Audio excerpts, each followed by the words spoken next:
Bonjour les amis, bonjour à tous. Alors je vais essayer de répondre à certaines questions que des jardiniers me posent et des personnes qui ne réussissent pas dans leur jardin. J'en ai déjà parlé, j'en parle assez souvent dans les vidéos. Vous savez, un jardin, ça se crée tout au long de l'année. Et pourquoi vous avez des petites salades qui ne grossissent pas? Pourquoi vous avez des radis qui ne poussent pas? Voilà, c'est.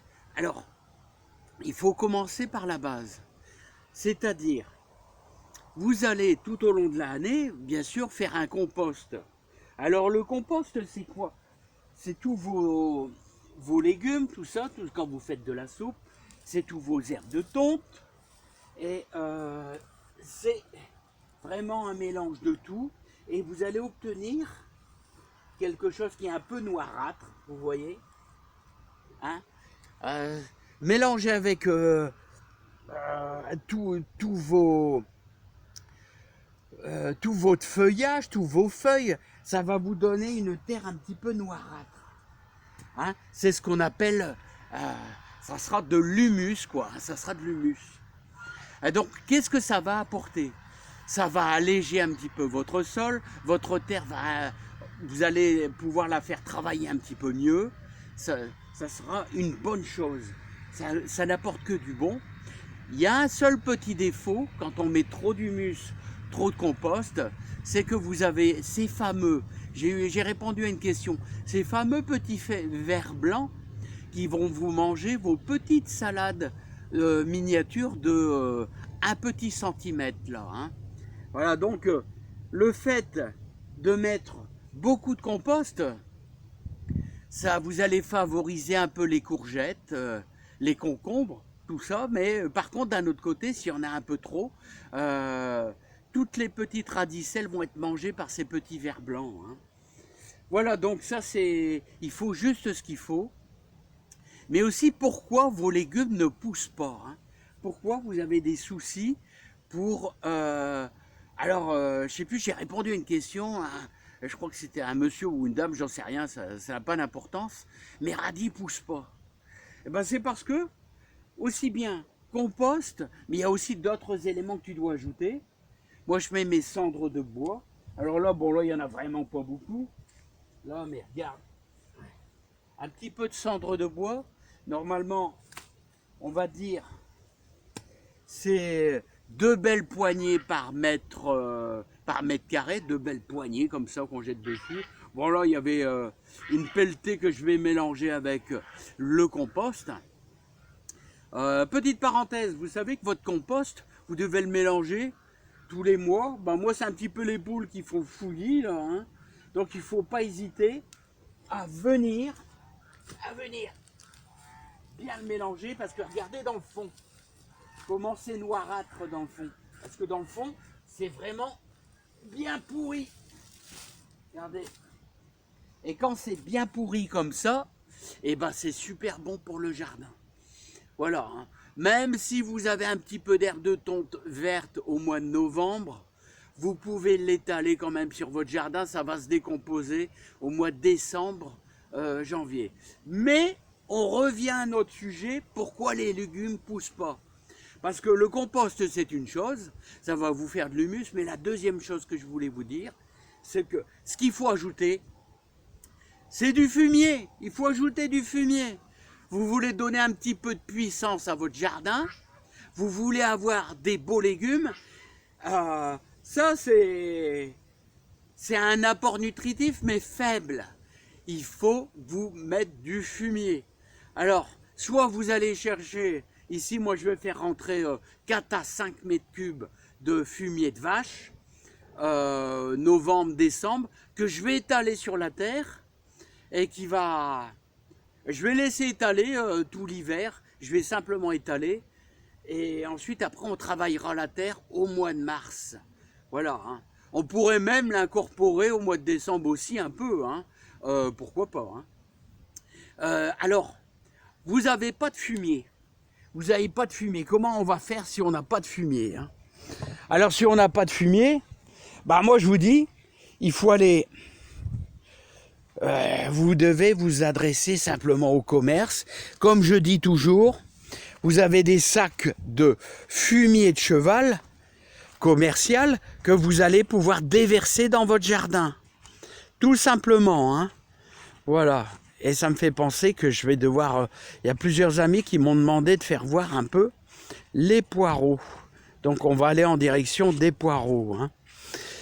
Voilà, donc c'est un tout. Si vous voulez des gros céleris, j'ai mis du fumier de cheval quand on les a plantés. Vous pouvez retourner en arrière. Là, hein. Voilà. Vous voulez de la salade qui pousse bien. Là, vous voyez, on a eu des pluies colossales hier. C'est incroyable. Je suis rentré trempé de vélo, hein. Je suis rentré vraiment trempé. C'est incroyable, hein. Tellement qu'il a plu. Et il a plu encore hier soir. Vraiment... c'est terrible, hein. Alors vous voulez des beaux poireaux aussi, donc il a fallu amender, hein, il a fallu apporter des choses. Donc vous avez le fameux fumier de cheval du commerce, ou alors fumier de vache, fumier de mouton, voilà, caca de poule, de caca, fiente de pigeon, enfin toutes les fientes, hein, c'est très bon, hein, que vous allez incorporer dans votre jardin. Il n'y a pas de secret les amis, il n'y a aucun secret.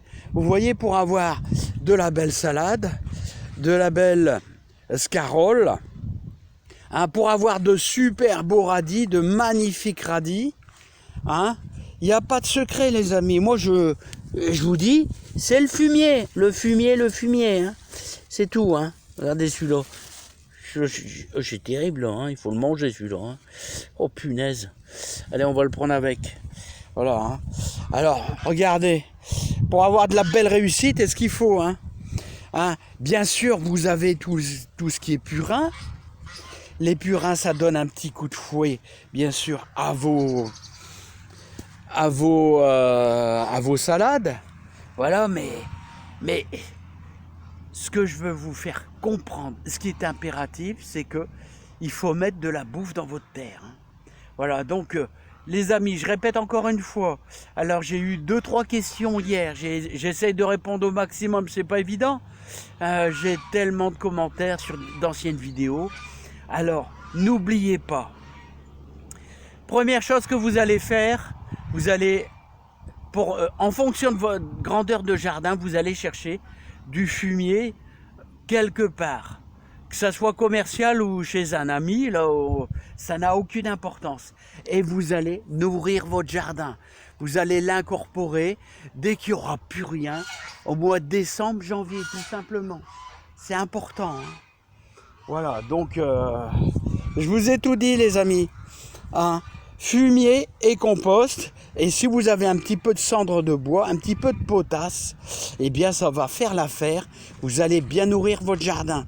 Alors regardez, il y a plusieurs personnes qui m'ont demandé de faire voir les poireaux. 500 poireaux, regardez, ils prennent du corps. Alors vous les butez bien, c'est-à-dire on remonte la terre de chaque côté. Voilà, il y en a qui montent en graines, il y en a toujours quelques-uns qui montent en graines. Alors, s'il fait super sec pour les gens du sud, c'est bien d'arroser un petit coup au soir, pour dire bien les lancer. Bah ici, il n'y a pas besoin parce qu'il n'y a plus toute la journée. Moi, je laisse, comme vous avez vu, quasiment une main entre chaque poireau. Et là, au moins, vous aurez du poireau pour cet hiver. Alors, n'ayez pas peur. Les poireaux, vous pouvez les laisser tout l'hiver dans votre jardin. Les poireaux, ça gèle pas. C'est coriace, les amis. C'est coriace. Les poireaux, ça gèle pas. Allez, moi, j'ai essayé de vous donner le maximum de conseils dans votre jardin. Et je vous souhaite de super bonnes réussites quand même, hein. Et croyez-moi, suivez mes conseils. Achetez du fumier. Vous n'aurez plus ce problème d'avoir des légumes. Je sais, mais ça pousse pas. Je vous le garantis. Allez, je vous souhaite un super bon fin août. Et j'espère que vous aurez de la réussite l'année prochaine. Bye bye. et portez-vous bien. Et surtout, les amis, prenez soin de vous. À bientôt. Allez, bye bye.